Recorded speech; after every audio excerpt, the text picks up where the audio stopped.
Okay, going to talk about the go-home edition of Impact and Lockdown this Sunday, April 13th. I thought this was a very good show. Not quite as good as Impacts have been over the last couple weeks or so, but very solid.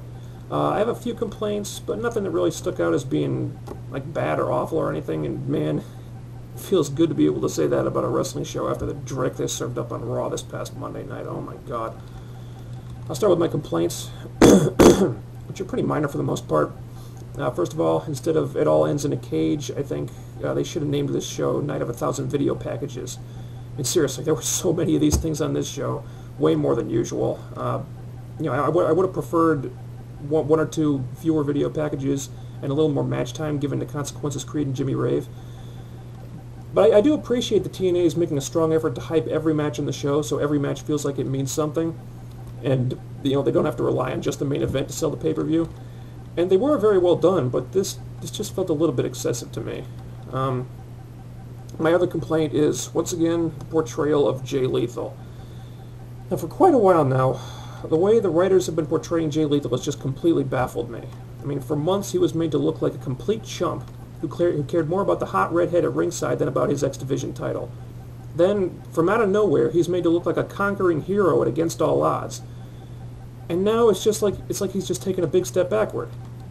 First of all, I'm not complaining at all about Sanjay Dutt getting a push. That's been long overdue.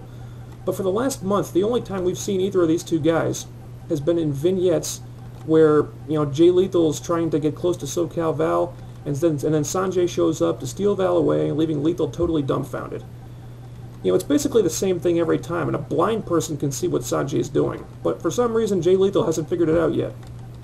There's a very fine line between making a character look innocent and unassuming and making him look like just really stupid. And to quote TNA's new motto, they've crossed that line. Okay? It just feels like they're treading water with this program right now, and I do like the storyline, but it's time to take it to the next chapter already because it's beginning to stagnate.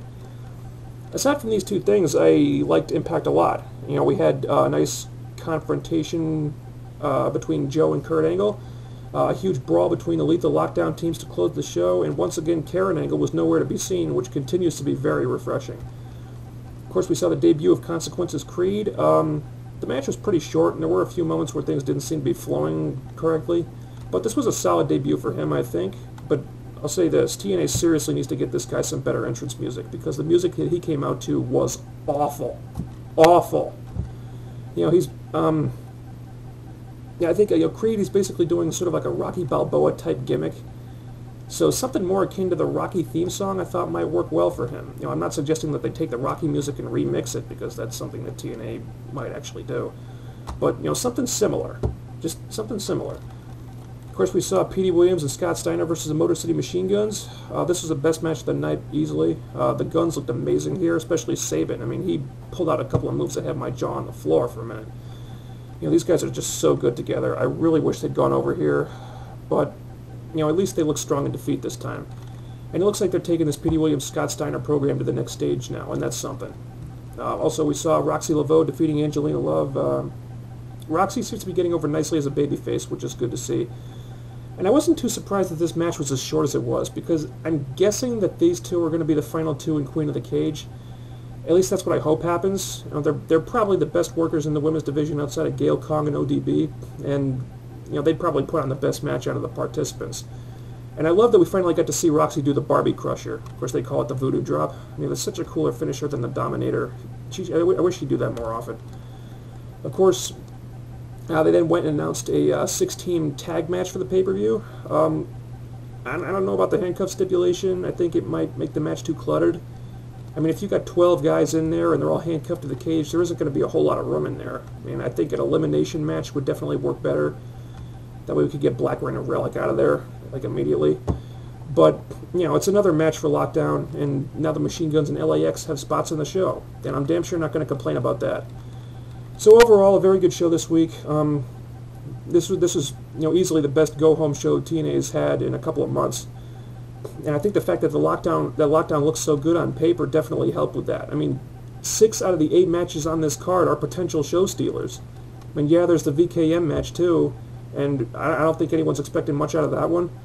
But you know, these rough cut segments have been surprisingly well done, and if nothing else, this feud has been a really effective launching pad for that rough cut format thing. You know, we've also got the mixed tag match. Hopefully this will be the end of this program. I think this feud has gone too long, frankly. I mean, the promos have been great, but most of the matches haven't been as good as they probably should have been. But I like the First Blood match a lot, so, you know, maybe they'll surprise us with this one. I really wish Charmel was not in this match. I just hope they keep her involvement to a minimum for obvious reasons. Just wrap up this feud and let both guys move on to other things. But, hey, let's talk about the great stuff on this show.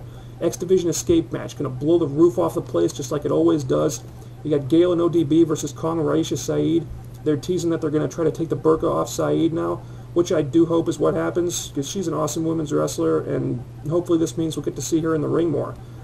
You got Cuffed in a Cage. I'm not crazy about the stipulation, but there's 5 great tag teams in there.